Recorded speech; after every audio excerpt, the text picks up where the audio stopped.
There is a particular kind of quiet that settles over old cartridges and faded instruction booklets, the quiet of things that were made with devotion and then gently set aside, waiting. The history of Dragon Ball Z's video games is filled with that kind of quiet. It stretches across 4 decades of hardware generations, across hundreds of development studios, across millions of players who found something inside these games that the anime alone could not give them. Before you drift into sleep, you're welcome to subscribe for more calm Dragon Ball stories. And if you feel like it, tell me where you're listening from tonight. And when the channel reaches 1,000 subscribers, I'll be giving away a Goku figure. To enter, just subscribe and leave a comment on the pinned post on the channel. The link is in the description. The Dragon Ball Z video game library is one of the largest in all of licensed gaming history. By the time the second decade of the 2000s had passed, the total number of Dragon Ball games across all platforms had exceeded 150 individual releases. That figure includes mainline console titles, handheld games, mobile games, arcade releases, browser games, and the various regional variants that were released under different titles in different territories. When you lay them all out in a single list, the sheer accumulation is quietly extraordinary. It takes a long time to read through all those titles. It takes longer still to understand what each one represented, what problems each development team was trying to solve, what moments from the anime they were hoping to translate into something a player could feel in their hands. Dragon Ball Z itself began in 1989, adapting the manga that Akira Toriyama had been serializing in Weekly Shonen Jump since 1984. The transition from the original Dragon Ball series to Dragon Ball Z was, on the page, seamless, a single continuous story with Goku at its center, growing older, raising a son, discovering the truth about his own origins. But on television, that transition was marked clearly. A new title, a new tone, a new understanding that the story had matured into something larger than its origins had suggested it would be. The enemies were no longer quirky warlords and magical demons. They were galactic tyrants and ancient artificial beings and forces of nature wearing human faces. The games arrived in the wake of that transformation, and they carried its energy with them. The first Dragon Ball Z game to reach players was Dragon Ball Z Kyoshu, Saiyan, released for the Famicom in Japan in 1990. It was a role-playing game, a turn-based experience that retold the Saiyan saga from the beginning, from the arrival of Raditz in a blaze of alien light to the final confrontation between Goku and the Saiyan Prince Vegeta above a scarred and exhausted landscape. The game used simple menus and static portraits to carry its story, and those portraits, small careful renderings of Goku's hopeful face and Piccolo's reserved expression, communicated something real about the characters behind them.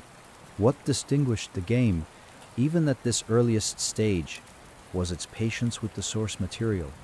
The Saiyan saga had been a turning point for the franchise, a passage in which beloved characters died, in which the world itself nearly ended, in which Goku gave his own life in the knowledge that his son and his allies would carry the battle forward.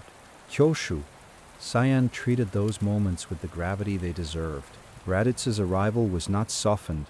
Goku's sacrifice was not abbreviated.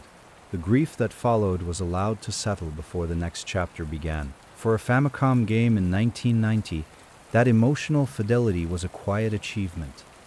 The battle system was built around the kind of turn-based structure that role-playing games of that era had standardized. Characters selected their actions from menus, and those actions were then resolved in a simple animated sequence before the next decision was required. Experience points accumulated through victories, skills improved as characters advanced. Items could be used to restore health or provide temporary advantages, and those items were gathered through exploration of the game's modest world map, which connected the locations of the Saiyan saga with a geography that felt approximate but recognizable. The game's sequel arrived a year later, in 1991. Dragon Ball Z, Gekishin Frieza extended the same role-playing framework into the Namek and Frieza sagas, a story that had consumed a large portion of the Dragon Ball Z anime and had introduced players of the franchise to one of the most visually striking planets in all of science fiction. Namek was a world of blue skies and green landscapes and vast unbroken plains interrupted by the occasional mountain range, a place that felt alien not because it was hostile, but because it was beautiful in an unfamiliar way. Gekishin Frieza rendered that setting as simply as the hardware allowed, but the suggestion was there, the sense that these characters were somewhere far from home, something vast and indifferent surrounding them. The Frieza saga itself was one of the longest extended story arcs in anime history up to that point. Its pacing, the slow escalation through Frieza's multiple transformations, the mounting desperation of the Z fighters, the moments of stillness between catastrophic battles, made it both a compelling story and a difficult one to compress into the structure of a game. Gekishin Frieza handled this challenge by selecting key moments and trusting players to carry the emotional weight of the in-between spaces themselves. If you had watched the anime, you knew what the static portrait of Krillin's face in a particular scene was carrying. The game relied on that knowledge, and in doing so, it treated its audience as participants in the story, rather than observers of it. Frieza himself appeared across the game's narrative in multiple forms, the small, unremarkable white figure of his final form having not yet been revealed to most players at the time of the game's release, since the anime was still unfolding. The game navigated that situation carefully, building to the transformation in a way that honored both the players who were experiencing it for the first time and those who were already deep into the story through the manga. The third game in this early Famicom trilogy brought the two previous entries together in a single revised experience. Dragon Ball Z Super Saiyan Densetsu was released for the Super Famicom in Japan in 1992, and it was something unusual, a compilation that was also a new creation. The game combined the content of Kyoshu, Saiyan and Gekishin Frieza into a single unified narrative, but it did not simply stitch the two previous games together without alteration. New story elements were added, battle sequences were revised. The visual presentation was updated to take advantage of the Super Famicom's improved color palette and graphical capabilities, which gave Namek's blue-tinged skies a depth they had not possessed on the earlier hardware. Super Saiyan Densetsu was the first Dragon Ball game to receive a European release outside of the individual regional adaptations that had previously characterized the franchise's Western presence. France, in particular, had maintained one of the strongest Dragon Ball fan bases outside of Japan throughout this period, and the French release of Super Saiyan Densetsu was received warmly there.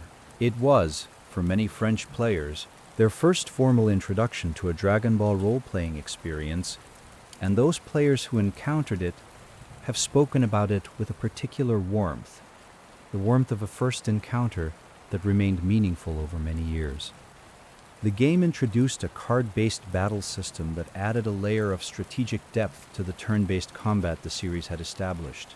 Cards representing specific attacks, defenses, and support actions were drawn from a deck before each battle sequence, and players chose from those drawn cards to determine how each exchange would unfold.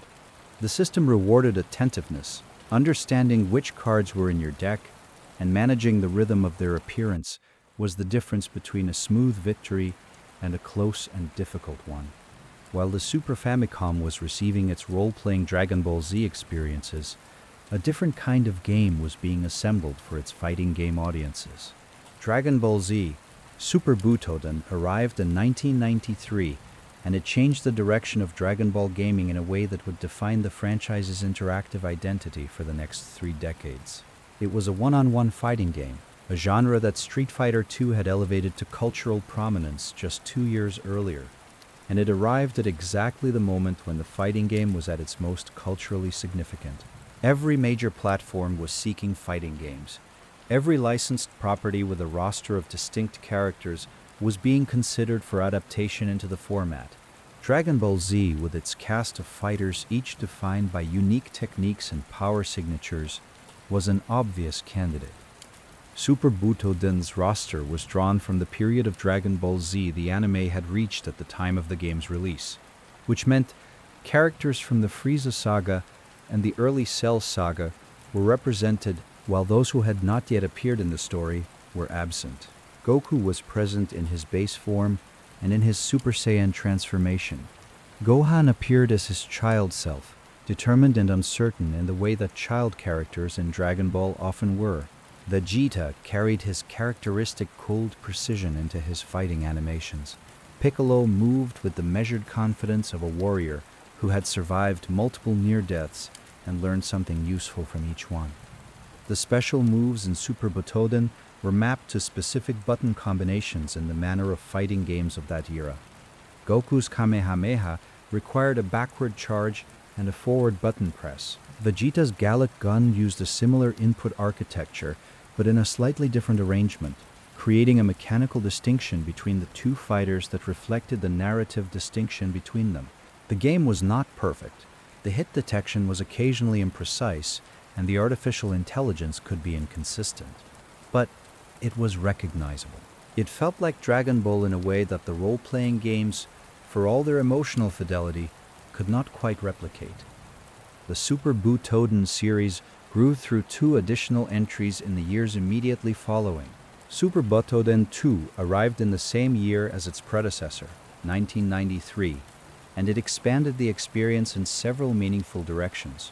The roster grew to include characters from further into the Cell saga, bringing Cell himself into the playable lineup in the fearsome, insectoid perfection of his complete form. The gameplay was refined. A vertical pursuit mechanic was introduced that allowed fighters to chase each other upward through the arena's airspace, which gave the fighting a more dynamic quality. A sense that the characters were genuinely free to move through 3 dimensions, even within the constraints of a 2-dimensional fighting system. The game acknowledged, in this way, that Dragon Ball's aerial combat was as important as its ground-level exchanges.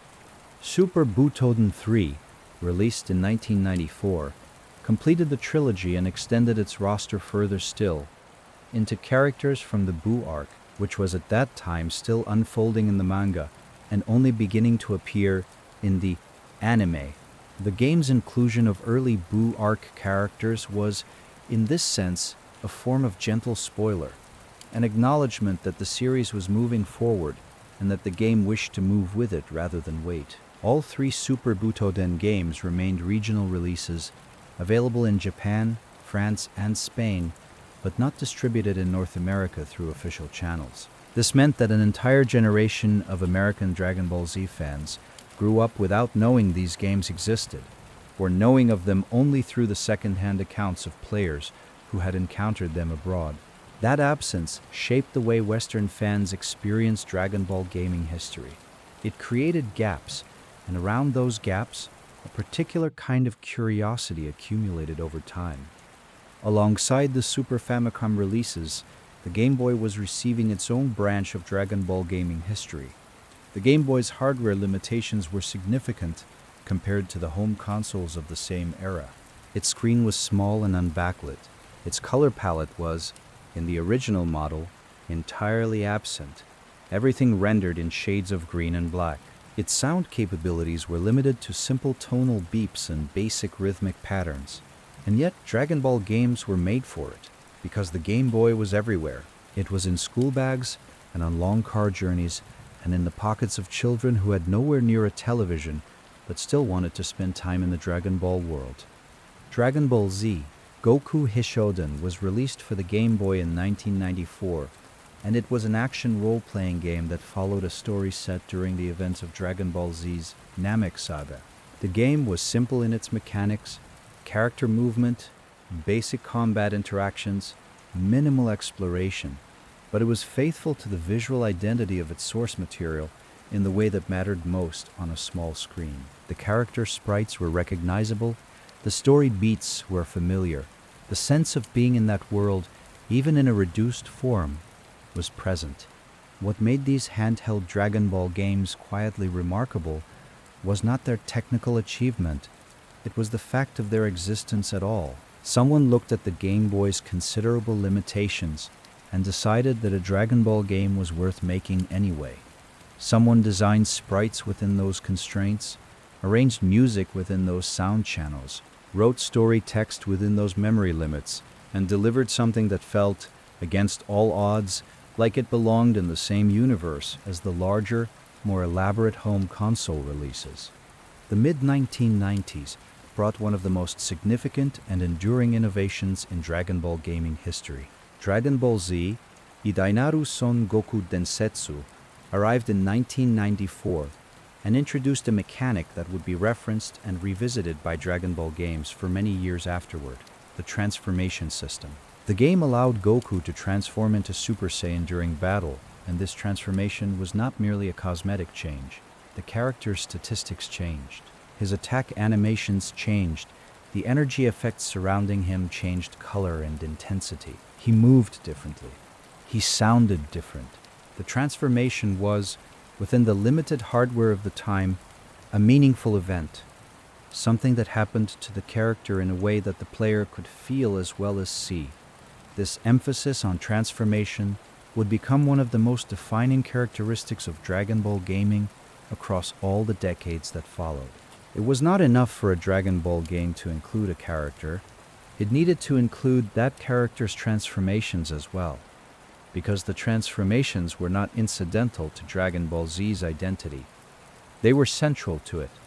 The moment when Goku's hair turned gold for the first time, when his eyes went from black to green, when the energy burst out of him in a column of golden light, was one of the most emotionally significant moments in the entire franchise. A game that could not recreate that moment, even in an approximation, was a game that was missing something essential. The transformation system also introduced a layer of resource management that fighting games and action games could use to add depth. Maintaining a transformed state cost energy. Allowing yourself to be hit while transformed had particular consequences. Knowing when to transform, when to sustain the transformation, and when to allow it to lapse was a strategic question that made the gameplay more interesting than straightforward stat comparison. It was, in its way, a small reflection of the larger thematic question Dragon Ball Z was always exploring, the relationship between power, restraint, and the cost of unleashing what you carried inside you. By 1995, the Dragon Ball gaming landscape was quietly and steadily diversifying. The arcade had always been a significant venue for fighting games, and Dragon Ball Z entered that space with Dragon Ball Z VRVS, a 4-player arcade cabinet released in 1994 and 1995. The cabinet used a networked architecture that allowed up to 4 players to compete simultaneously, an unusual format for a Dragon Ball game which had generally followed the one-on-one fighting game structure. The game was found primarily in Japanese arcades, and its 4-player format gave it a social dimension that the home console releases could not quite replicate. 4 people standing around a Dragon Ball arcade cabinet, each controlling a different fighter, was a different experience from 2 people sitting on a couch with controllers in their hands. Louder, more chaotic, more electric. The game's technical presentation was notable for its time. The character sprites were larger and more detailed than anything the home consoles had been able to render, and the animation quality was smooth in a way that reflected the arcade hardware's comparative power advantage over contemporary home systems. It was, in the mid-1990s, what a Dragon Ball fighting game looked like when the available technology was pushed toward its limit. VRVS did not receive a home console port, which meant that players who wanted to experience it had to visit the arcades where the cabinet was installed. Over time, as those arcades changed their lineups and eventually closed, the game became a relic, one of the relatively few Dragon Ball Z gaming experiences that exists primarily in memory and in the accounts of those who encountered it in its original environment.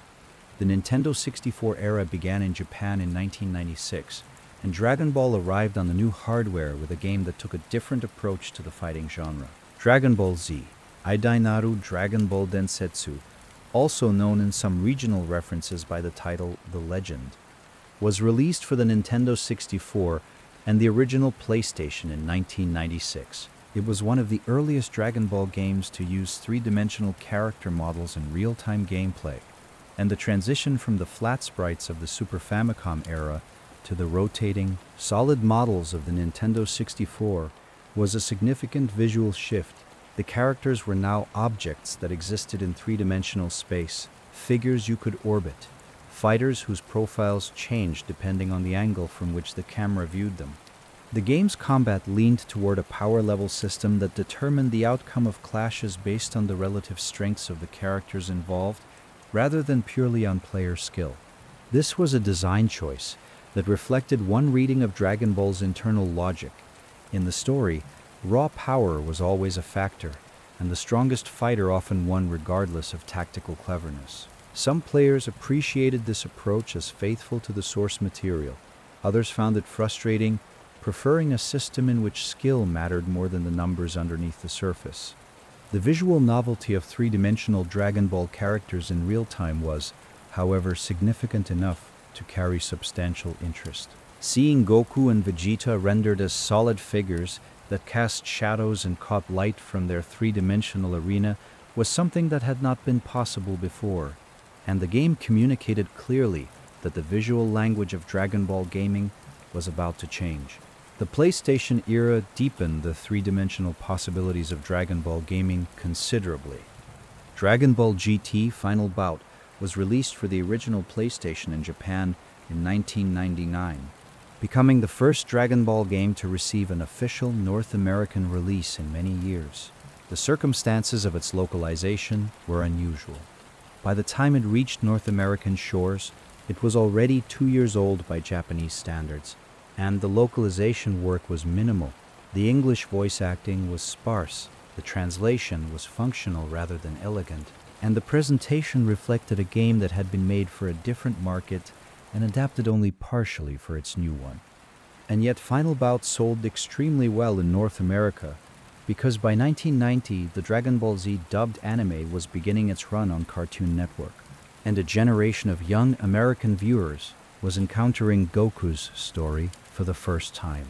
The hunger for Dragon Ball content of any kind was enormous, and Final Bout arrived directly into that hunger. Players who bought the game were often entirely aware of its limitations. They bought it anyway, because it was Dragon Ball and it was available, and that was enough. The game's roster included characters from Dragon Ball GT, the anime series that had aired in Japan between 1996 and 1997 as a continuation of Dragon Ball Z, not based on Toriyama's manga but produced with his general oversight. Dragon Ball GT had not yet been broadcast in North America at the time of Final Bout's Western release, which meant that some of the characters in the game's roster, Super Saiyan 4 Goku, the aged Vegeta in his transformed state, were unfamiliar to American players. The roster was, in this sense, a quiet preview of a story that had not yet arrived. The turn of the millennium brought Dragon Ball gaming into a new era, one defined by a game that many players still consider the pinnacle of the franchise's interactive history. Dragon Ball Z Budokai was released for the PlayStation 2 in Japan and North America in 2002. The game was developed by Dimps, a studio founded by former Capcom staff with deep experience in fighting game development. The Budokai series would go on to define Dragon Ball Z gaming for the console generation that followed, and the first entry established the foundations on which the subsequent games would build. Budokai was a three-dimensional fighting game that presented its arenas and character models in fully realized three-dimensional space, but its combat was structured along a two-dimensional axis. Fighters moved left and right, and the camera tracked their movement in a way that felt familiar to players experienced with traditional fighting games.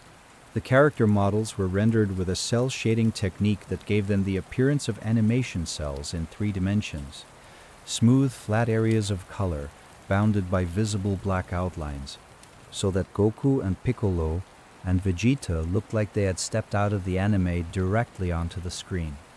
The game's story mode walked players through the Dragon Ball Z narrative from the Saiyan saga through the Cell saga, presenting key scenes through still portraits and voiced dialogue before each major confrontation.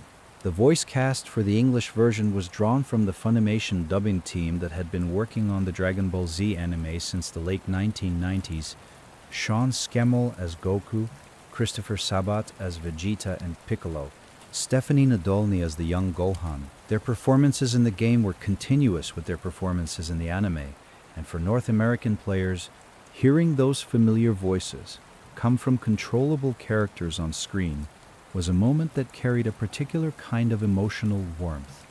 The character skill system in Budokai introduced one of the game's most distinctive and enduring features. Rather than a fixed set of abilities, Budokai's characters were given equipable skill capsules that could be organized in a personal memory tray before each fight. These capsules represented techniques, transformations, energy boosts, and defensive improvements. Each character had a limited number of slots in their tray, and the choices about which capsules to include, which techniques to prioritize, which transformations to make available during a match, were genuine strategic decisions that affected how a character performed in combat. The transformation capsules were among the most significant. To transform into Super Saiyan during a fight in Budokai, you had to have the Super Saiyan capsule equipped in your tray. Equipping it took up space that might otherwise hold a powerful technique. The decision created a tension that felt appropriate to Dragon Ball's larger themes. The relationship between the power you carried and the cost you paid for access to it. The capsule system also gave Budokai a dimension of collection and progression that extended its lifespan considerably. New capsules were unlocked through the completion of story mode sequences and through the game's World Tournament mode. The pursuit of specific capsules gave players reasons to revisit modes they had already completed, to improve their performance in order to reach rewards that had remained just out of reach. For a fighting game, which might otherwise offer limited motivation for repeated play beyond the satisfaction of the combat itself, this progression layer was a meaningful addition. Budokai 2, released in 2003, revised the structure of the game's story mode in an imaginative and unexpected direction. Rather than retelling the Dragon Ball Z story through a linear sequence of fights, linked by voiced scenes, Budokai 2 introduced a board game-style world map through which players navigated. This map, called Dragon World, represented the geography of the Dragon Ball Z story as a series of spaces on a game board, each one corresponding to a fight, a narrative event, or an unlockable reward. Players moved through the board collecting Dragon Balls and unlocking new areas, fighting enemies that blocked their path, and gradually uncovering the narrative that lay behind the map's design. The format was unusual and initially surprising to players who had expected a direct continuation of the first game's approach. But it created a different kind of engagement. The exploration of the map became its own activity, distinct from the fighting itself, and the discoveries made through that exploration had a quality of genuine surprise. Hidden areas, unexpected character encounters, and alternative paths through the board rewarded attentiveness and curiosity. The game asked players to be explorers as well as fighters, and many players found that combination genuinely enjoyable. The roster in Budokai 2 extended beyond the first game's lineup, adding characters from the Buu saga that the original Budokai had not included. Majin Buu himself, in his multiple forms, became a playable fighter, a design challenge that the development team met by giving each form of Buu a distinct fighting style appropriate to its personality and physical characteristics. Kid Buu's chaotic unpredictability was reflected in his erratic attack patterns. Fat Buu's deceptive power was communicated through animations that began slowly and then accelerated into something overwhelming. Budokai 3, released in 2004, completed the original trilogy and is widely considered the finest game in the series. The Dragon Universe mode that Budokai 3 introduced replaced the board game structure of its predecessor with a more expansive world exploration system. Players chose a character and then traveled through a simplified three-dimensional map of the Dragon Ball Z world, encountering enemies, collecting Dragon Balls, unlocking story sequences, and pursuing capsule rewards. Different characters had access to different paths through the Dragon Universe, which meant that playing through the mode with multiple characters revealed different portions of the overall narrative. The mode rewarded completionism. There was always something else to find, some path not yet taken, some encounter not yet reached. The combat system in Budokai 3 was the most refined the series had produced. A new mechanic called Dragon Rush allowed players to pursue an opponent through successive quick-time button prompts, creating brief cinematic exchanges in which the two fighters traded advantages and disadvantages in rapid succession before the main fight resumed. Successful dragon rushes could create openings for powerful finishing moves. Failed ones left the attacker temporarily vulnerable. The system added a layer of reading and prediction to combat that elevated its strategic depth considerably. The game's roster was the largest the Budokai series had fielded, over 40 playable characters drawn from across the Dragon Ball Z timeline, including a selection of movie characters who had never before appeared in a mainline Dragon Ball console release. Cooler, the older brother of Frieza with his distinctive modified final form, was included. Broly, the legendary Super Saiyan whose story had been told across 2 theatrical films, made his appearance with his particular brand of overwhelming, seemingly inescapable power. Each of these additions acknowledged that the Dragon Ball universe was larger than the television series alone, and that the film catalog deserved representation alongside the main storyline. While the Budokai series was defining fighting game Dragon Ball Z, on the PlayStation 2, a different kind of Dragon Ball Z game was being developed by a separate team, one that would take an entirely different approach to what a Dragon Ball game could be. Dragon Ball Z, Budokai Tenkaichi, was released in 2005, and despite carrying the Budokai name, it was a fundamentally different game from the series that had preceded it. Where the original Budokai games had used a side-on fighting perspective that kept combat anchored to a 2-dimensional plane, Budokai Tenkaichi placed the camera directly behind the player's character and allowed both fighters to move freely through large 3-dimensional arenas.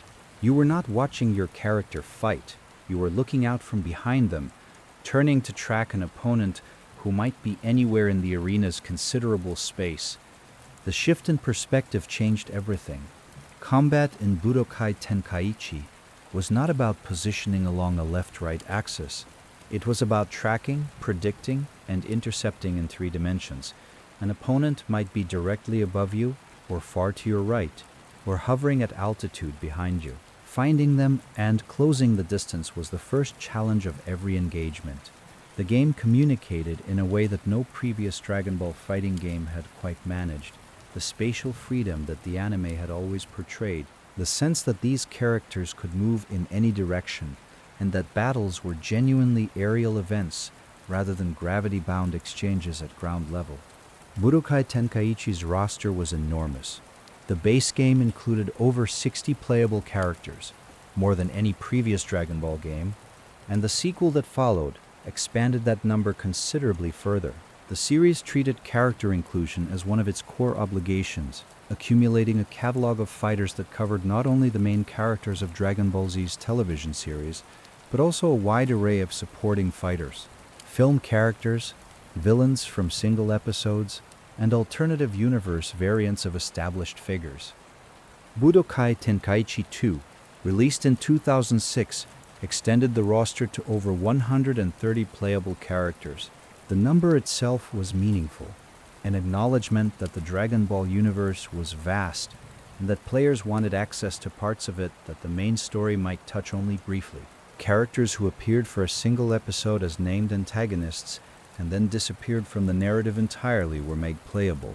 Alternative forms of established fighters, Gohan with weighted training clothes, Vegeta in his early Saiyan armor, Goku in the clothing he wore during different periods of his life, were treated as separate character slots, each one a distinct entry in the roster. This approach to roster building was not without its critics. The sheer number of characters meant that some of them were inevitably underdeveloped, copy and paste variants of existing fighters with minor statistical differences and no meaningful gameplay distinction from their counterparts. The roster was deep in quantity without always being deep in quality, but the breadth of it communicated something important about the game's relationship to its source material. Budokai Tenkaichi 2 was not just a Dragon Ball fighting game. It was an attempt at a Dragon Ball museum, a collection of every significant fighter the franchise had produced, gathered in one place so that players could find the characters that meant the most to them and use them in whatever combinations they chose. The game also included a story mode that covered not only Dragon Ball Z, but also the events of the original Dragon Ball series. Adding Goku's childhood and his early adventure across the world to a gaming experience that had previously begun at the Saiyan saga. Seeing young Goku, small, energetic, unaware of his Saiyan heritage, alongside the adult Goku who had survived the Galactic War, gave the game an unusual temporal breadth that felt appropriate to the franchise's long history.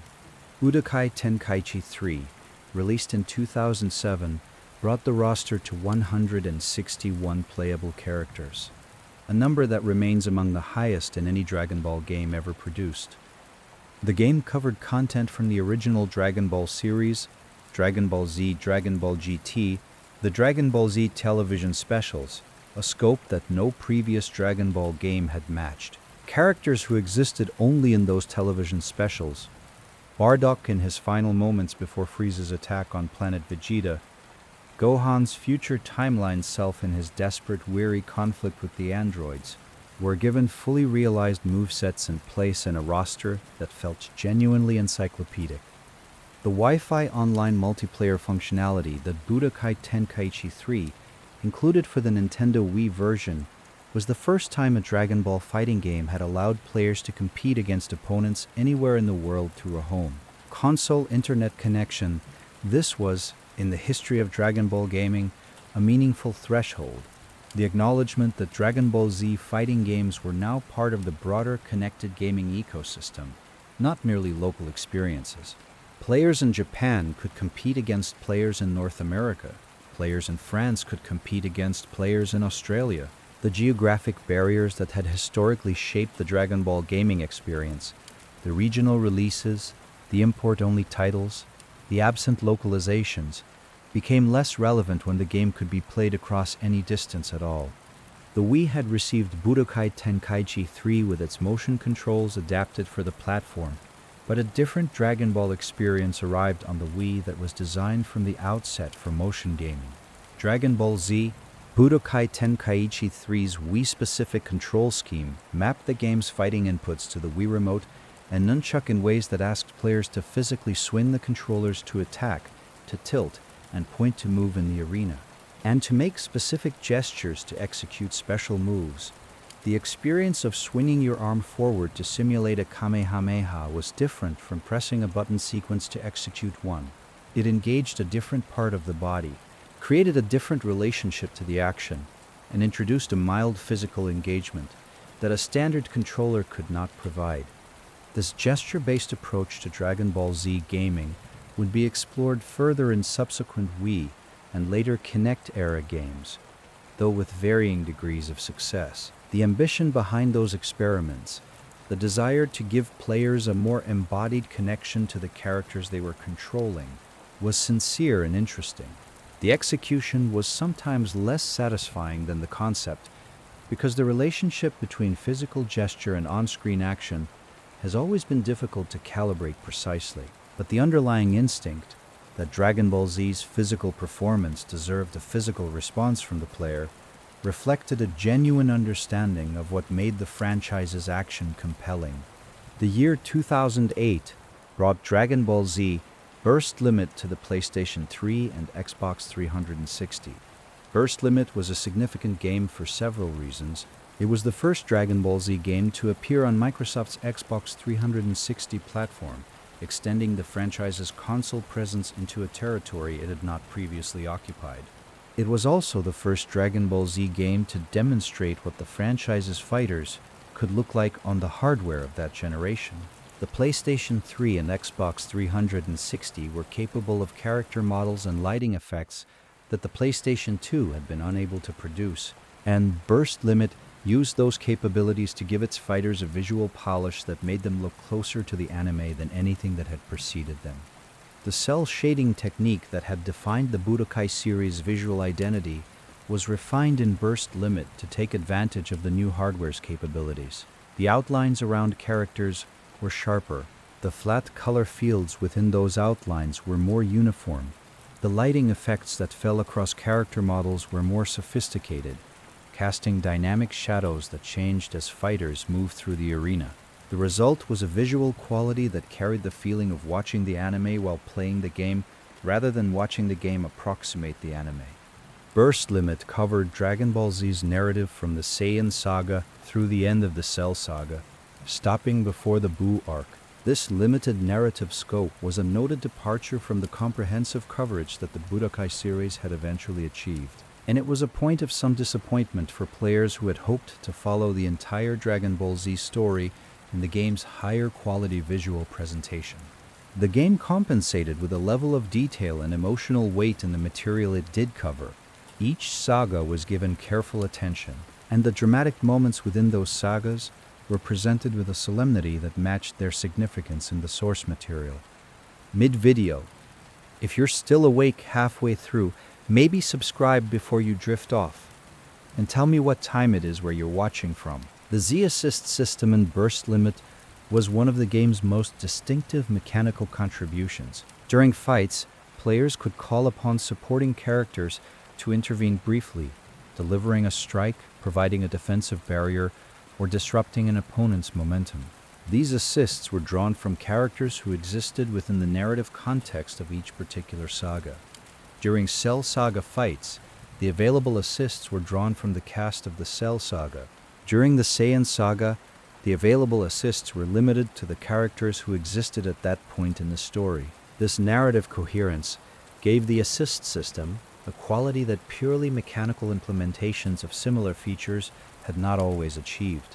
It felt like the story was helping you, rather than like a disconnected game mechanic was being inserted into the experience. The game's cutscene presentation was also notable for its production quality. Burst Limit included fully animated cutscenes produced with the game's real-time engine, rendered at a visual quality that approached the look of theatrical animation when seen on a television, at the resolution the PlayStation 3 and Xbox 360 were capable of displaying. These cutscenes recreated key narrative moments from the Dragon Ball Z story: Goku and Vegeta's first confrontation, Gohan's transformation into Super Saiyan 2 against Cell, with enough care that players who had watched those same moments in the anime could recognize both the faithfulness of the recreation and the improvements that the new technology had made possible. Dragon Ball Z Infinite World, released in 2008 for the PlayStation 2, represented the DIMPS team's effort to provide a comprehensive Dragon Ball Z experience on a platform that was aging but still widely owned. The PlayStation 2 was 8 years old by the time Infinite World arrived, and its hardware had been thoroughly understood by the developers who worked on it. Infinite World used that familiarity to produce something that felt confident and complete, rather than cutting edge, a game that knew exactly what the PlayStation 2 could do and did all of it well. The fighting system drew on the Budokai series' established framework. The roster covered Dragon Ball Z's entire narrative breadth, and the story mode followed a structure that players familiar with the Budokai games would find immediately recognizable. The game included mini-games that allowed players to engage with specific Dragon Ball Z scenes outside of the standard fighting context. These mini-games asked players to guide Gohan through training sequences, to assist Goku in searching for Dragon Balls, to navigate Krillin through combat situations that the standard fighting format could not fully accommodate. The variety they introduced was modest, but welcome, a reminder that the Dragon Ball Z world contained more than fighting, that the quieter and more domestic moments of the franchise had their own value and their own appeal. Infinite World was, in a sense, the PlayStation 2's farewell to Dragon Ball Z gaming, a comprehensive, careful experience that gathered the most important elements of the generation's Dragon Ball output and organized them into a single release that players could use as a summary of everything the platform had offered. It was not the most ambitious Dragon Ball game ever made. It was, instead, one of the most complete, a quality that has its own particular value. The Raging Blast series arrived in 2009 with a different philosophy from either the Budokai or the Budokai Tenkaichi lines. Dragon Ball Z Raging Blast was developed as a spiritual successor to the Tenkaichi series' field-based third-person combat, but with significant changes to the design philosophy that had governed those games. Where the Tenkaichi series had emphasized roster size and breadth of content, Raging Blast prioritized the quality of its combat system and the visual presentation of its fights. The roster was deliberately smaller, approximately 50 characters, which allowed the development team to invest more time in each character's animations, move sets, and overall gameplay feel. The arenas in Raging Blast were more destructible than anything the Tenkaichi series had achieved. Terrain could be shattered by powerful attacks, leaving craters and scattered debris that accumulated throughout a fight. Environmental features, mountains, plateaus, city buildings could be destroyed, changing the geography of the arena as the fight progressed. This environmental destruction gave fights a sense of escalating consequence. The world around the fighters visibly deteriorated as their conflict intensified, which felt appropriate to Dragon Ball Z's established pattern of property damage on a civilizational scale. The Super Battle Trial mode in Raging Blast provided structured objectives alongside the standard combat modes, specific conditions for victory, particular challenges requiring specific techniques, time-limited scenarios demanding efficient play. These trials were a quiet acknowledgement of the diversity within Dragon Ball Gaming's audience. Some players wanted the freedom of open combat, and others wanted the satisfaction of completing a defined challenge. Providing both within the same game served both groups without forcing either to compromise. Dragon Ball Raging Blast 2, released in 2010, expanded the approach of its predecessor with particular attention to the franchise's film catalog. The movie villain characters who appeared in Raging Blast 2 represented some of the most visually distinctive antagonists in Dragon Ball Z's history. Characters whose designs had been crafted for theatrical presentation and whose power levels placed them in the upper range of what the Dragon Ball Z universe had produced. Lord Slug, the ancient Namekian warlord whose great Namekian transformation rivaled the scale of the franchise's most imposing villains, was included. Cooler, in both his standard final form and the Meta-Cooler variant from the theatrical film Cooler's Revenge and its sequel, appeared with fighting systems that distinguished between the two forms in mechanically meaningful ways. Janemba, the demonic entity from Dragon Ball Z, Fusion Reborn, whose very existence had distorted the laws of the afterlife, brought a fighting style that reflected his character's fundamental strangeness. The inclusion of these film characters was, for many players, among the most exciting aspects of Raging Blast 2. The theatrical films had been part of Dragon Ball Z's cultural identity since the early 1990s, and the characters they introduced had built loyal followings among fans who had watched those films on VHS or early DVD releases. Seeing those characters made playable in a modern console fighting game felt like a recognition of their importance, an acknowledgement that the film catalog was not a footnote to Dragon Ball Z's history, but a genuine part of it. Dragon Ball Ultimate Tenkaichi arrived in 2011, and it was an experiment in design philosophy that produced a genuinely unusual Dragon Ball experience. The game carried the Tenkaichi name but departed from the combat framework the Tenkaichi series had established in ways that surprised players expecting a continuation of the Budokai Tenkaichi formula, rather than the free-range aerial combat that had defined those games. Ultimate Tenkaichi introduced a more cinematically oriented fighting system, in which special moves were initiated through quick-time events and the resolution of power clashes was determined by button prompts rather than sustained tactical input. The effect was a game that prioritized visual spectacle over mechanical depth, fights that looked extraordinary but required less mechanical skill to navigate than their predecessors. The hero mode was Ultimate Tenkaichi's most distinctive and original feature.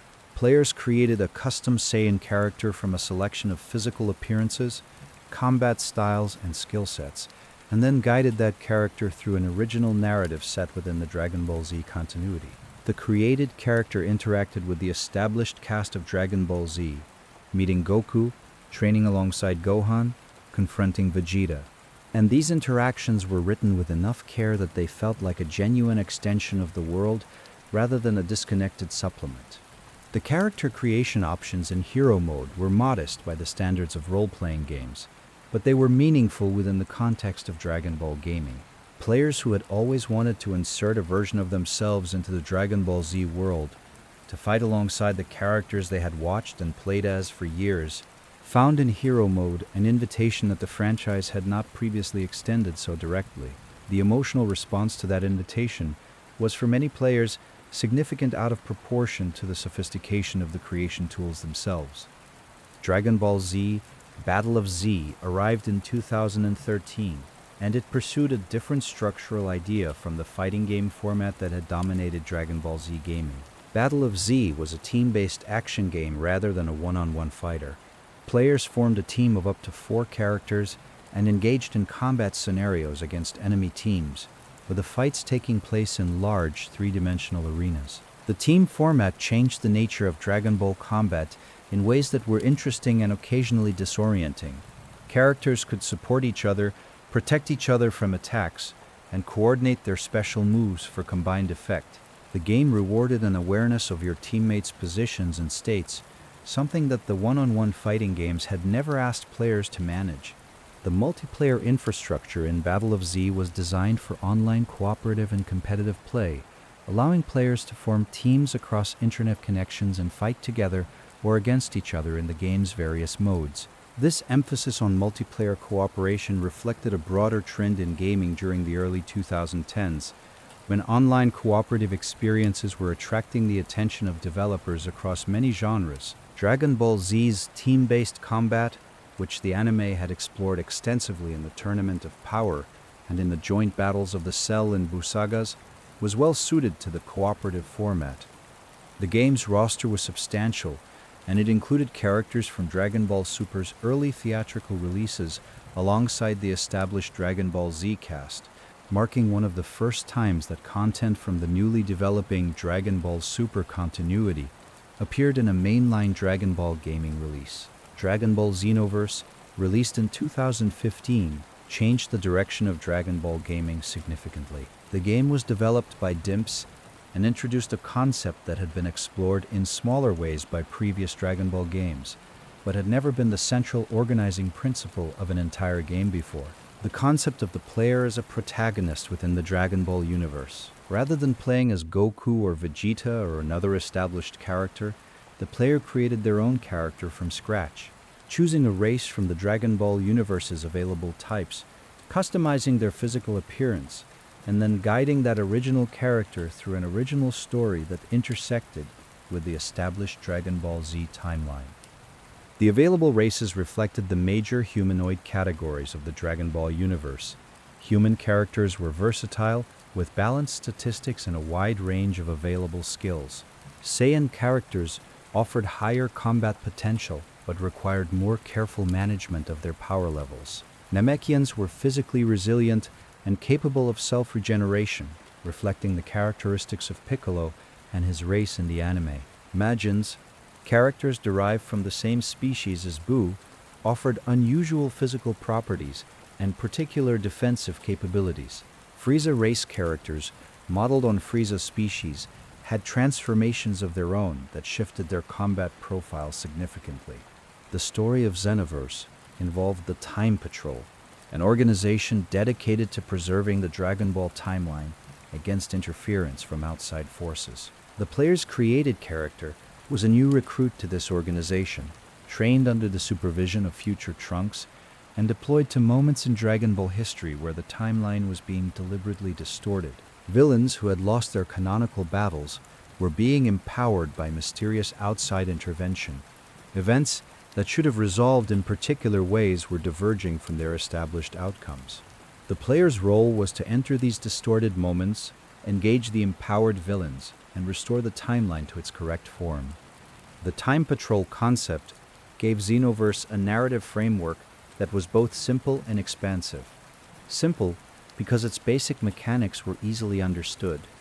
Something is wrong with the timeline and you need to fix it. Expansive because the definition of the timeline included the entire Dragon Ball Z narrative, which meant that any moment in that narrative could potentially be used as a mission. Raditz's arrival on Earth, Vegeta and Nappa's attack, the Ginyu Force's encounter with Goku on Namek, the battle with Cell in his perfect form. Each of these became a mission, and each mission was complicated by the empowerment of its villains, asking the player to engage with familiar events in unfamiliar ways. The Toki Toki City hub world in Xenoverse was another meaningful innovation. Rather than a simple menu interface, Xenoverse gave players a three-dimensional city populated by other player characters, other time patrollers from across the Dragon Ball universe, each one a unique creation by another player. Walking through this hub, encountering these characters, engaging in the parallel online activities that the hub supported, gave the game a social quality that single-player Dragon Ball games had not possessed. You were not alone in your version of the Dragon Ball universe. You were part of a community of players, each pursuing their own patrol mission, each carrying their own created character through the same world. The game's leveling and skill progression system allowed players to develop their created character over many hours of play. Skills were unlocked through both story progression and parallel activities. Equipment collected through missions, modified combat performance, mentors drawn from the established Dragon Ball cast, Goku, Vegeta, Piccolo, Frieza, Cell, each one a teacher in their own style, provided skill training that reflected their characters' canonical combat philosophies. Training under Piccolo yielded different skills than training under Vegeta, and both yielded different results from training under Frieza. Dragon Ball Xenoverse 2, released in 2016, expanded on its predecessor in nearly every dimension. The hub world grew from Toki Toki City, a larger and more elaborate environment that could accommodate up to 300 players simultaneously in its online version, a number that transformed the hub from a small social space into something closer to a massively multiplayer experience. Walking through Content City, you encountered the characters of hundreds of other players, each one a unique combination of race, appearance, fighting style, and accumulated equipment. The diversity of those characters communicated more vividly than any single-player experience could, the extent to which the Dragon Ball universe had served as a canvas for individual creative expression. The story in Xenoverse 2 continued the time patrol narrative of its predecessor, introducing new threats to the timeline and new allies drawn from across the Dragon Ball universe. Characters from Dragon Ball Super, which had begun airing in 2015, were incorporated into the game's cast, giving players access to fighters whose stories were still being told in the currently airing anime. Hit, the Universe 6 assassin with his time skip ability, became a playable character. Future Trunks in his super form from the Dragon Ball Super continuity appeared alongside the Xenoverse 2 Timeline's version of the same character. The game became a living meeting place for different temporal versions of Dragon Ball's characters, gathered by the logic of the time patrol into a single space. The Master-Student system was refined in Xenoverse 2 to allow players to train under a wider roster of Dragon Ball characters, each one providing skills and dialogue specific to their personality and combat style. Training under Whis, the angelic attendant of the god of destruction Beerus, introduced in Dragon Ball Super, yielded techniques drawn from the Ultra Instinct combat philosophy that Whis was canonical responsible for developing. Training under Beerus himself provided access to the god of destruction's particular abilities. The expansion of the Mentor roster gave the game's training system a breadth that reflected how much the Dragon Ball universe had grown. Dragon Ball FighterZ, released in 2018, was received by both fighting game communities and Dragon Ball fans as something extraordinary. The game was developed by Arc System Works, a studio renowned for its work on the Guilty Gear and BlazBlue series, fighting games with exceptional animation quality and deep mechanical systems. Arc System Works brought their expertise in high-quality hand-drawn animation to the Dragon Ball license, and the result was a game that looked, in its character animation and its special move sequences, almost indistinguishable from the anime. The characters moved with a fluidity and expressiveness that no previous Dragon Ball fighting game had achieved. Goku's Kamehameha was not a button input resolved in a simple beam effect. It was a sequence of animation frames that captured the accumulation of energy, the bracing of the body, and the release of the attack with a fidelity that the anime's original artists would have recognized. The gameplay system in FighterZ was structured around 3 versus 3 team combat. Players selected 3 characters and fought through an opponent's team one by one, with the ability to switch active characters during a fight. The system was drawn from the assist team format established by Marvel vs. Capcom, adapted for the Dragon Ball universe's particular character dynamics. team composition was a genuine strategic decision. The combinations of characters available, the assist types each provided, and the synergies between different character abilities created a meta game of team selection that the competitive community engaged with extensively. The competitive scene that developed around FighterZ was one of the largest in Dragon Ball gaming history. The game appeared at major fighting game tournaments, including EVO, the largest annual fighting game event, and attracted players from outside the Dragon Ball fanbase who were drawn to the game's mechanical depth and visual quality. The presence of Dragon Ball Z characters competing at the highest levels of organized fighting game competition was a cultural moment for the franchise, a confirmation that Dragon Ball Z's fighting game legacy had matured into something that stood alongside the established landmarks of the genre. Android 21 was the original character created specifically for Dragon Ball FighterZ, and her place in the game's story is worth examining carefully. Android 21 was designed by Akira Toriyama himself, a detail that gave her a canonical authority that original characters created without his involvement would not have possessed. Her visual design placed her as a tall woman with white hair and the elongated, graceful physical proportions that Toriyama had used for scientist characters throughout Dragon Ball's history. Her connection to the android characters, to Dr. Gero's research, to the specific technical mechanisms that the Android saga had established, was written into her backstory with the kind of care that made her feel like a missing piece of the original story rather than an addition to it.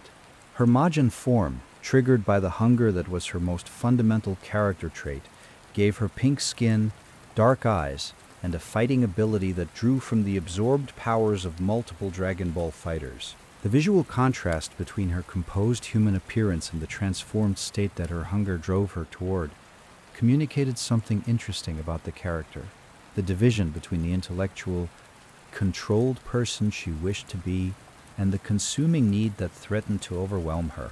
Android 21 was received warmly by the Dragon Ball fan community, warmly enough that she appeared in subsequent Dragon Ball gaming releases and became one of the more prominent original characters the games had produced. Her reception illustrated something that the Xenoverse series had also demonstrated, that Dragon Ball's audience was willing to embrace new characters within the established universe, provided those characters were created with genuine care and positioned within the world in ways that felt considered rather than arbitrary.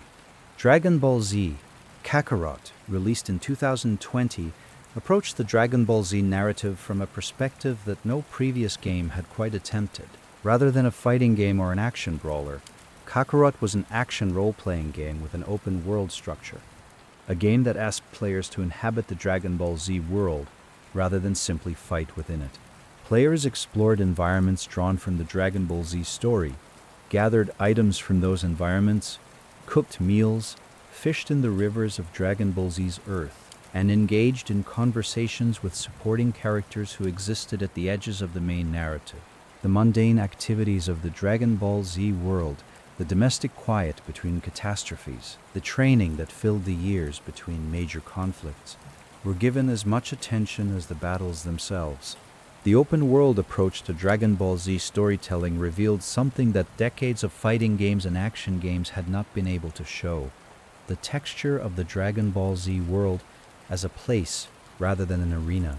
When you could walk through the forest near Kame House and hear the ambient sounds of the environment, when you could fly above the landscape and watch the terrain unfold beneath you, when you could land in a city and observe its inhabitants going about their days, the Dragon Ball Z world became present in a way that a series of fight screens could not achieve. The story in Kakarot covered the full Dragon Ball Z narrative from the Saiyan saga through the Buu saga, including a post-game arc based on the Dragon Ball Z Battle of Gods theatrical film that extended the game's timeline into the early Dragon Ball Super period. The narrative was delivered through a combination of fully voiced cutscenes, in-engine sequences, and interactive story missions that placed the player at the center of key confrontations. The decision to cover the entire Dragon Ball Z story in a single game, rather than stopping at the Cell saga as some previous games had done, gave Kakarot a comprehensiveness that felt like a genuine tribute to the full scope of the narrative. The DLC content for Dragon Ball Z Kakarot introduced story arcs that extended the game's timeline significantly.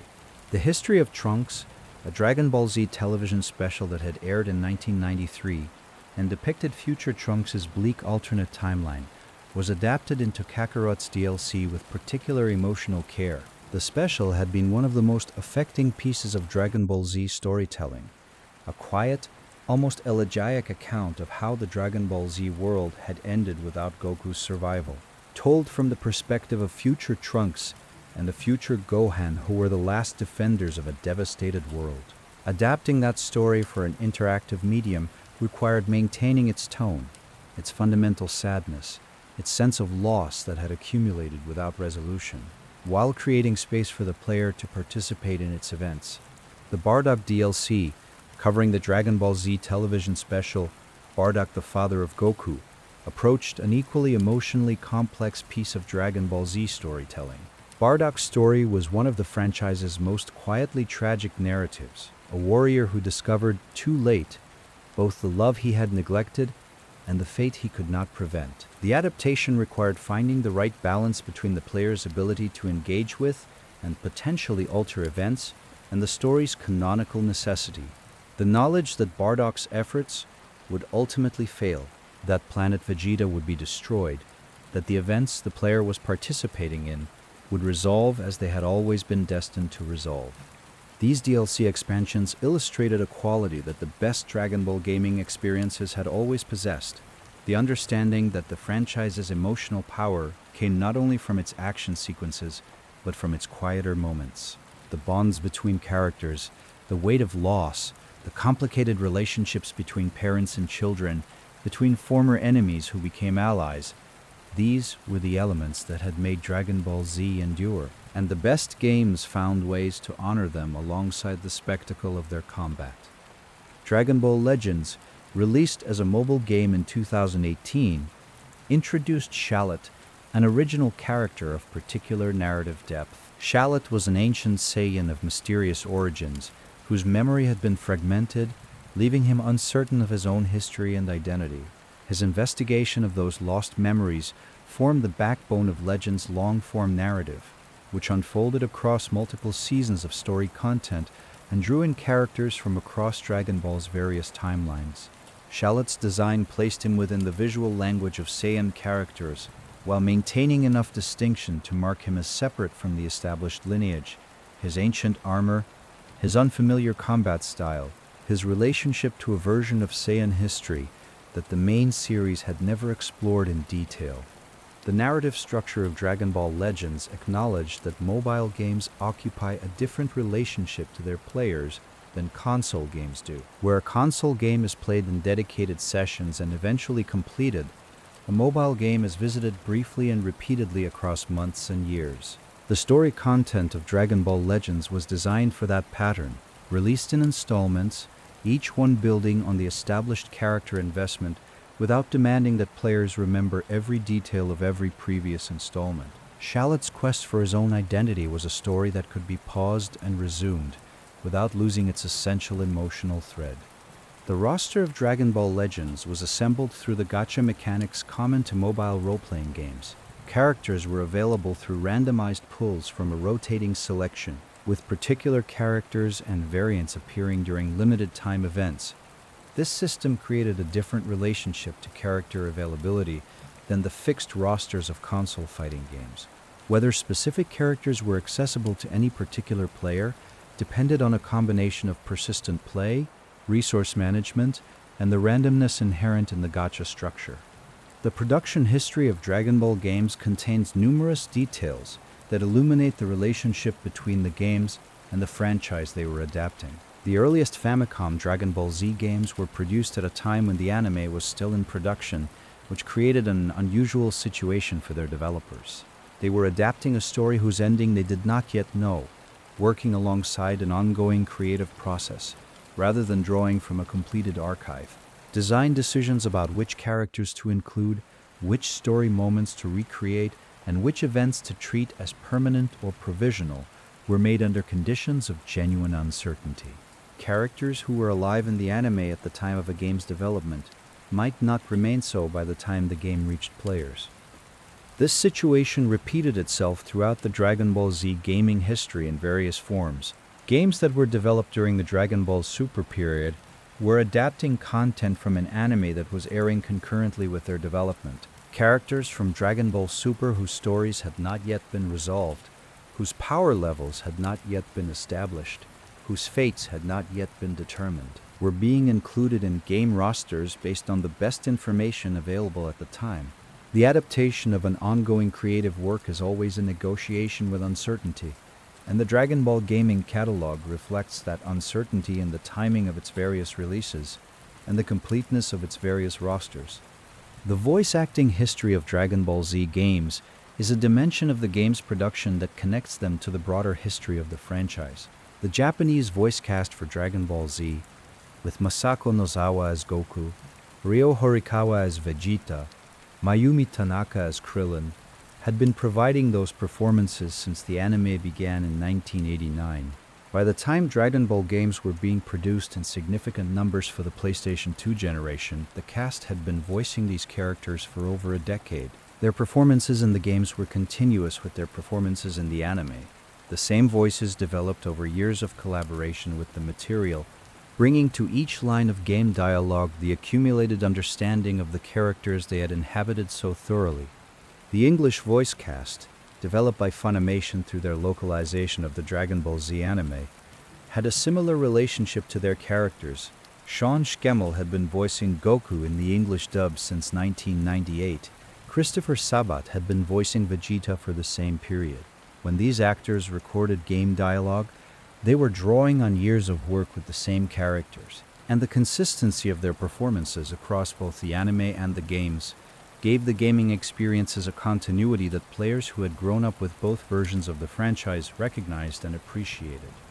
The music history of Dragon Ball Z games runs parallel to the game design history and contains its own particular points of interest.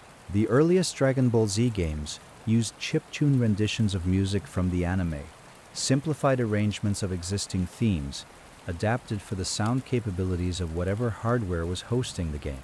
These arrangements were creative exercises within severe constraints. A Famicom's sound chip was limited to a small number of simultaneous channels and a restricted palette of waveforms, and the composers who worked within those limitations had to find the essential elements of each theme, the melody, the rhythmic structure, the harmonic progression that could be communicated without the full orchestral or band arrangement the original had used. As hardware improved, the music in Dragon Ball Z games became more sophisticated. The PlayStation 2 era games used fully produced musical scores, in many cases original compositions created specifically for the games, rather than arrangements of existing anime music. The Budokai series, in particular, commissioned original music that contributed to the game's distinctive atmosphere. The guitar-driven soundtrack of the Budokai games was associated closely with that series' identity, recognized by players who encountered it decades later as something specific to those games, rather than to the broader Dragon Ball Z franchise. The sound design in Dragon Ball Z games, the specific audio effects used for energy attacks, for transformation sequences, for the collision of fighters, was another dimension of the game's production that required careful attention. The Kamehameha had a particular sound in the anime. The Super Saiyan transformation had a particular sound. Players who had grown up with the anime had expectations about how these moments should sound, and games that replicated those sounds accurately created a sense of recognition that contributed significantly to the overall feeling of faithfulness to the source material. The development studios responsible for Dragon Ball Z games over the decades represent a varied landscape of organizational histories and creative approaches. DIMPS, the studio responsible for the Budokai series and several subsequent Dragon Ball releases, was founded in 2000 by staff who had previously worked at Capcom on fighting game development. Their background in the fighting game genre shaped the Budokai series' mechanical approach. The emphasis on a responsive and deep combat system that could be played at a high level of skill rather than simply enjoyed at a surface level. The Budokai series' enduring reputation among Dragon Ball fighting game players reflects the quality that background produced. Spike, the studio responsible for the Budokai Tenkaichi series, brought a different philosophy to its Dragon Ball work, one that prioritized breadth and accessibility alongside the fighting game framework. The Tenkaichi series' enormous rosters reflected a design approach that valued comprehensiveness and the ability for players to find their specific favorites within a vast catalog. The trade-offs involved in that approach, the relative shallowness of individual character development, compared to a smaller roster with more deeply realized fighters, were made deliberately and reflected a genuine understanding of what a large portion of the Dragon Ball audience wanted from a game. Arc System Works' approach to Dragon Ball FighterZ was shaped by the studio's specific expertise in hand-drawn animation and deep fighting game systems. The decision to pursue visual authenticity at the level of traditional animation was not a universal approach to licensed game development. It required significant investment in animation resources and a willingness to build systems around that visual quality rather than around other priorities. The result was a game that has had a lasting impact on how both Dragon Ball games and licensed fighting games more broadly are evaluated. The fighting game tournament history connected to Dragon Ball Z games is a relatively recent phenomenon, but it has developed quickly. Before Dragon Ball FighterZ, Dragon Ball games had not been prominent fixtures of the organized competitive fighting game scene. The Budokai series had developed a competitive community, and some entries in the Tenkaichi series had been played competitively, but neither had achieved the sustained tournament presence of games like Street Fighter, Tekken, or Super Smash Bros. The competitive fighting game community had, for most of its history, evaluated Dragon Ball Z games as entertaining but not mechanically deep enough to sustain high-level competition. Dragon Ball FighterZ changed that evaluation significantly. The depth of its team-building metagame, the complexity of its combo systems, and the degree to which high-level play required extensive practice and mechanical mastery gave the competitive community a game they could invest in seriously. The game appeared at EVO, the largest annual fighting game tournament, and the players who competed there brought levels of skill and preparation that surprised observers unfamiliar with the game's depth. Watching high-level Dragon Ball FighterZ play was a different experience from watching casual Dragon Ball gaming, a reminder that the franchise, which had always been about the pursuit of mastery and the discovery of previously inaccessible power, had found an interactive context in which those themes were genuinely alive. The question of which Dragon Ball Z game has the best story presentation is one that the gaming community has returned to many times. Each game that engaged seriously with story presentation made choices about how to balance faithfulness to the source material with the demands of interactive engagement. Games that followed the Dragon Ball Z narrative too closely risked producing an experience in which the player knew the outcome of every confrontation before it began, reducing the dramatic tension that the anime had relied upon. Games that departed significantly from the established narrative ran the risk of producing something that felt incoherent to players whose understanding of Dragon Ball Z was rooted in the anime's version of events. Dragon Ball Z, Kakarot's resolution of this tension was to embrace the known narrative fully, while focusing the player's engagement on the experience of inhabiting the world, rather than on suspense about its outcomes. If you know that Goku will defeat Frieza on Namek, the drama of that confrontation is not whether he will succeed. It is what it feels like to be present for it, to guide him through it, to feel the weight of the moments that preceded it, and the relief of the moments that followed. Kakarot understood that the Dragon Ball Z story's value was not dependent on narrative surprise, and it designed its approach accordingly. The Xenoverse series took a different approach, using the Time Patrol framework to introduce genuine uncertainty alongside the established narrative. If the timeline was being distorted, the established outcomes were no longer guaranteed. Villains who had lost might now win. Heroes who had survived might now fall. The player's intervention was genuinely necessary, which meant that the player's choices and performance genuinely mattered. This approach reactivated the dramatic tension of Dragon Ball Z's confrontations for players who had experienced them many times before, by making it possible, within the game's logic, for those confrontations to resolve differently. The Dragon Ball gaming universe has also produced a number of titles that exist at the edges of the main gaming catalog. smaller, stranger, or more specialized experiences that illuminate different aspects of what Dragon Ball as an interactive property could be. Dragon Ball GT Transformation was released for the Game Boy Advance in 2005, and it adapted the Dragon Ball GT anime into a side-scrolling beat-em-up format. The game followed Goku in his child form, a consequence of the Black Star Dragon Ball subplot that opened Dragon Ball GT, through a series of stages populated by enemies from the GT series.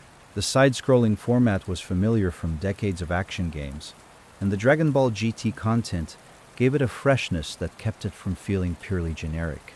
The game was modest in scope, but faithful in spirit, an honest adaptation of the material it was drawing from.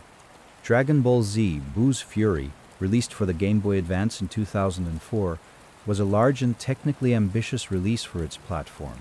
The game was an action role-playing experience that covered the Bout saga from the World Martial Arts Tournament that opened that arc through the final confrontation with Kid Buu in the afterlife. Multiple playable characters were available, each with their own movesets and progression systems. The world map was expansive by Game Boy Advance standards. The game communicated in its careful execution within significant hardware constraints the same devotion to the source material that the best home console Dragon Ball Z games had demonstrated. These peripheral entries in the Dragon Ball gaming catalog are easy to overlook. They were not the flagship releases. They did not define the direction of the franchise's gaming history, but they were made for players who wanted Dragon Ball Z content in the specific form that their specific devices could provide. And they were made with care. In that quiet care, they belonged to the same tradition as everything else in this long catalog. The tradition of people who loved Dragon Ball and wanted to find a way to let others love it more deeply. The question of Dragon Ball Z gaming's relationship to the broader Dragon Ball franchise, to Dragon Ball GT, and Dragon Ball Super, evolved across the catalog's history. The earliest Dragon Ball Z games were named and content focused around Dragon Ball Z specifically. They drew from the Saiyan, Namek, Cell, and Buu sagas, and they treated the boundaries of the Dragon Ball Z anime as the boundaries of relevant content. The original Dragon Ball, the story of young Goku, the early Dragon Ball searches, the early tournaments, was rarely included, and Dragon Ball GT was largely absent from the major game releases of its own era. Over time, those boundaries became more permeable. The Budokai Tenkaichi series, with its encyclopedic roster ambitions, began including original Dragon Ball characters and villains alongside the Dragon Ball Z cast. Budokai Tenkaichi 3's coverage of the original Dragon Ball story was a significant expansion of the gaming franchise's scope. Later games, including Xenoverse and Kakarot, incorporated Dragon Ball Super content at the same time they covered Dragon Ball Z material, treating the various Dragon Ball series as a single continuous universe, rather than as separate properties with separate gaming representations. This expansion reflected the evolution of the fan base's relationship to the franchise. Fans who had grown up with Dragon Ball Z were now also aware of Dragon Ball Z, where they expected games to engage with the full breadth of the franchise they loved. Games that limited themselves strictly to the Dragon Ball Z material seemed, by the standards of the 2010s, to be omitting too much of what the Dragon Ball universe had become. The gaming catalog adapted to that expectation gradually, and then, with Dragon Ball FighterZ and Dragon Ball Z Kakarot, with increasing confidence. The Daisenshu guidebooks, the official encyclopedic reference works for the Dragon Ball franchise, published in Japan across multiple volumes, contained information that Dragon Ball game developers drew upon when making design decisions. These guidebooks documented the Dragon Ball universe's internal geography, its history of conflicts and alliances, its power level framework, its character relationships, and a large number of details about the franchise's production history that were not otherwise publicly accessible. For game developers seeking to represent the Dragon Ball universe accurately, the Daisenshu volumes were a foundational reference, the most authoritative available documentation of what the franchise's creators intended its world to be. The power level information in the Daisenshu guidebooks was particularly significant for game designers attempting to create balanced rosters. The franchise's internal logic suggested that characters with higher power levels should consistently outperform characters with lower ones, which created a design tension for fighting games attempting to make every member of their roster a meaningful choice for competitive play. The solutions to this tension, giving lower power level characters mechanical advantages that compensated for their canonical disadvantages, designing character abilities around style and technique rather than raw statistical superiority, were creative responses to a constraint the source material imposed, and the best Dragon Ball games resolved that tension in ways that felt faithful to the franchise while creating genuinely engaging competitive experiences. The relationship between Dragon Ball Z games and their players is a relationship that has unfolded across generations. There are players who encountered their first Dragon Ball Z game before they encountered the anime, who came to the franchise through the Budokai disc or the Tenkaichi cartridge, and then found their way to the television series afterward. For those players, the games were an introduction rather than a supplement, and the characters they first learned about through interactive play carried a particular kind of familiarity when they appeared on screen. They knew how Vegeta's Gallic gun felt to deploy before they knew what his voice sounded like. They knew the shape of Piccolo's special beam cannon before they knew the context in which it had first been used.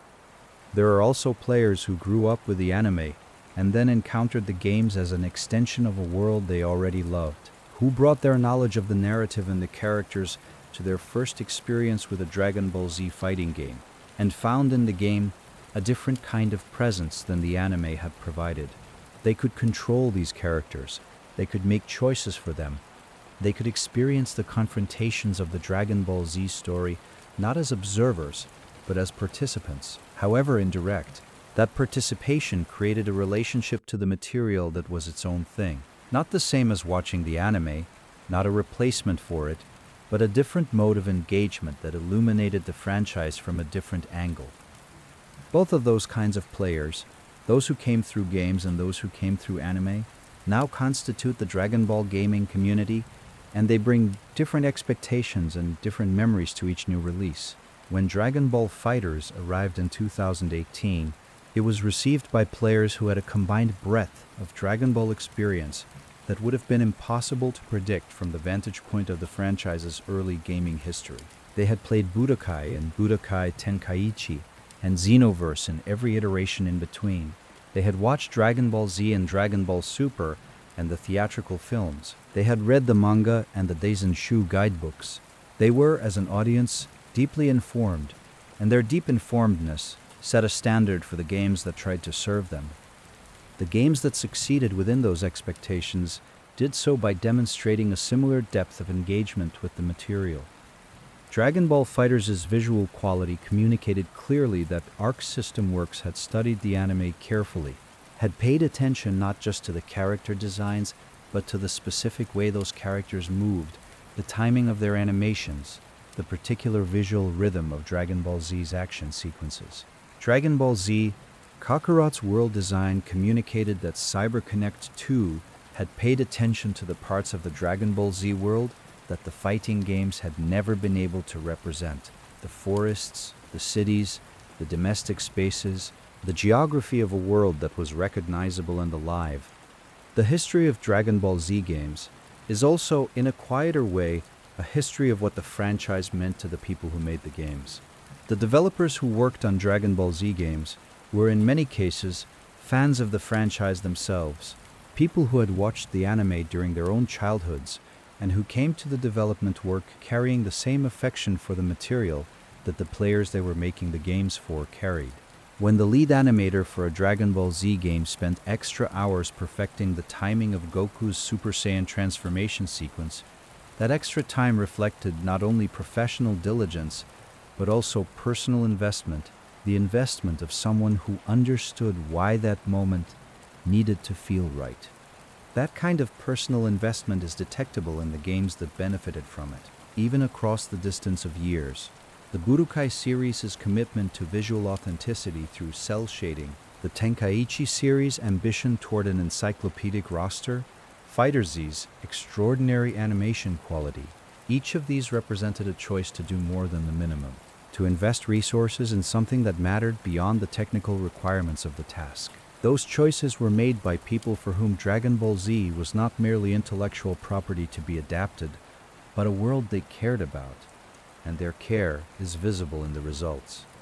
The legacy of Dragon Ball Z gaming at this point in the franchise's history is one of accumulated achievement, accumulated history, and accumulated meaning. The catalog stretches from a Famicom cartridge in 1990 to a fully realized open-world action role-playing game in 2020. It spans more than 30 years of hardware generations, each one offering new tools and new possibilities that game developers used to push closer to the visual and interactive language of the franchise they were adapting. It includes fighting games, role-playing games, action games, handheld experiences, mobile games, arcade cabinets, and experimental forms that don't fit neatly into any single category.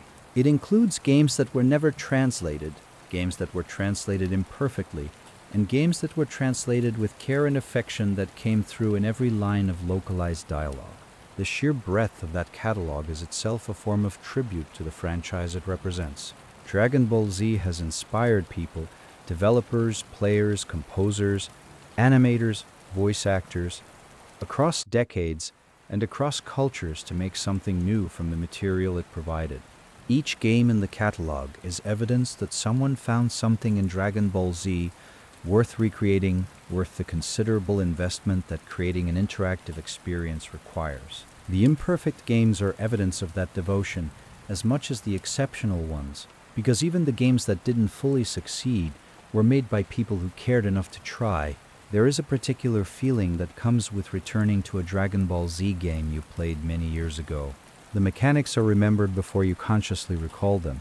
Your fingers settle into inputs that haven't been used in years and find them still available, still accurate, still reliable. The music begins, and the memory it activates is not just the memory of playing the game, but the memory of the context in which you played it, the room, the time of day, the people who were present or absent, the particular version of yourself who first held that controller. The characters appear on screen, and they are exactly as you remembered them, unchanged in the way that digital things do not change, carrying the same face and the same moves and the same voice as they always did. That feeling is one of the quieter forms of loyalty that Dragon Ball Z commands. The franchise has always been about growth and change, and the transformation into something more than what you started as. And yet, the version of these characters that lives inside old gaming software does not grow and does not change. It remains exactly as it was, available for return whenever the disc or the cartridge is placed into a working machine and the television is turned on. That permanence is its own kind of comfort. It is the assurance that the things you loved are still where you left them, that the world inside the game is still waiting, that Goku is still standing at the starting point of the match, still ready, still carrying all the quiet confidence that has always been his most fundamental characteristic, and that when you press the button, everything will begin exactly as it always has, familiar, reliable, and still, after all these years, worth beginning. The catalog of Dragon Ball Z games contains a number of small and quiet details that have accumulated into something worth holding gently before sleep arrives. The Game Boy Color received its own Dragon Ball Z game in 2001, Dragon Ball Z, Legendary Super Warriors, a card-based strategy game that translated Dragon Ball Z's combat into turn-based card play in a way that the small color screen handled with surprising care. Each character was represented by a card with statistical attributes, and battles were resolved through the selection and playing of those cards in a sequence that rewarded familiarity with the game's systems. The game included over 250 collectible cards representing characters, techniques, and items from across the Dragon Ball Z narrative. Completing the collection was an undertaking that could consume many hours across many weeks. The Game Boy Color sat quietly in its carrying case during long journeys, and the game inside it provided a Dragon Ball Z experience that was gentler and more methodical than any console fighting game. Something that suited the particular pace of handheld gaming, and the particular patience of the players who carried those devices everywhere they went.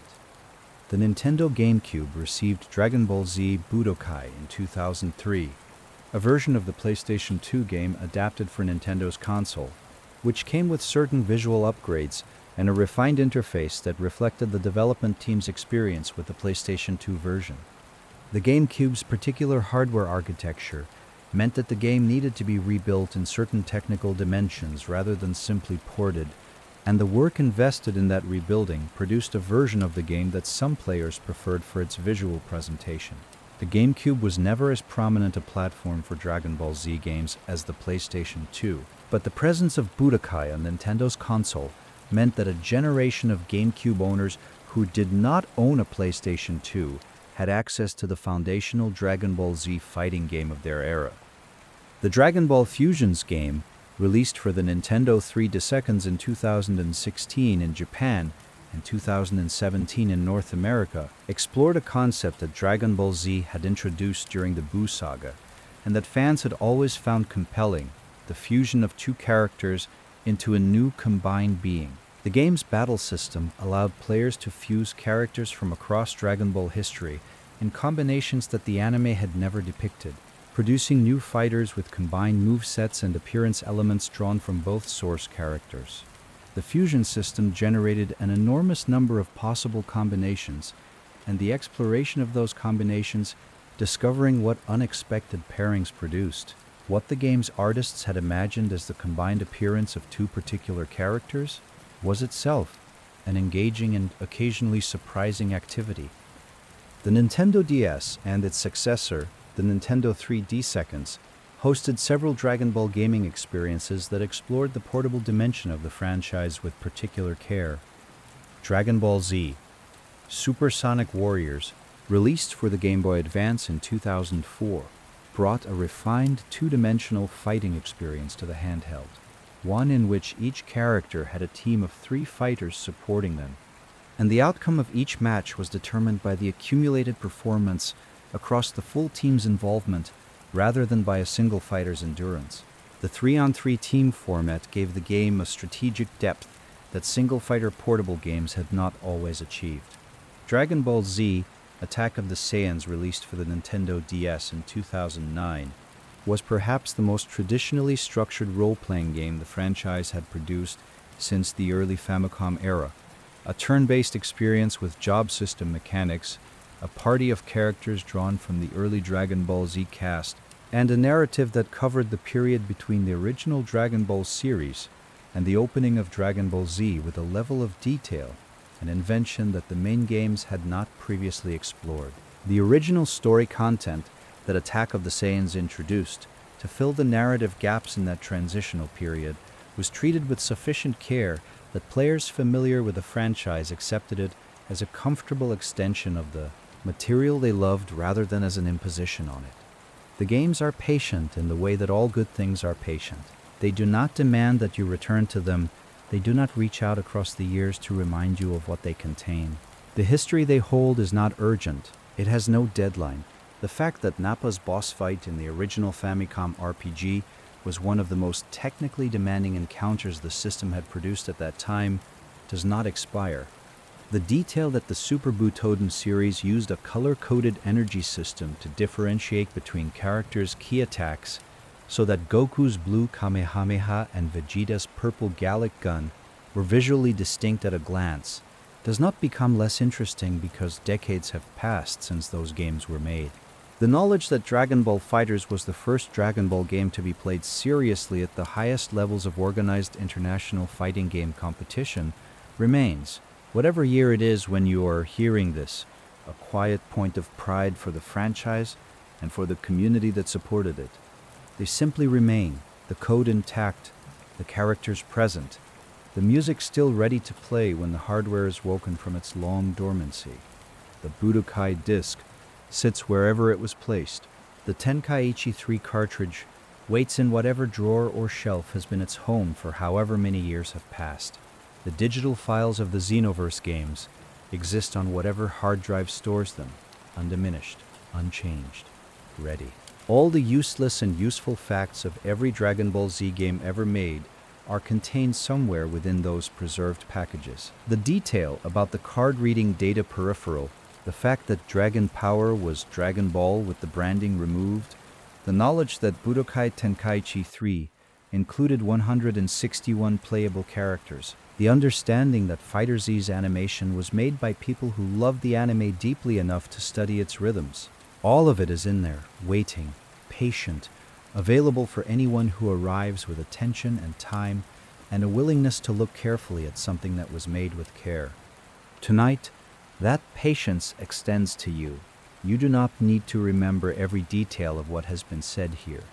The details will be where they always are, in the games themselves, in the history that surrounds them, in the particular warmth that comes from knowing that something was made by devoted people for devoted people, and that the chain of that devotion is still unbroken. You can carry nothing from this into sleep, and still wake having received something, the quiet understanding that a vast and careful thing was made across many decades by many hands, for the love of a story about a boy with a tail who grew into a man who could shake mountains and still chose kindness above all other powers available to him.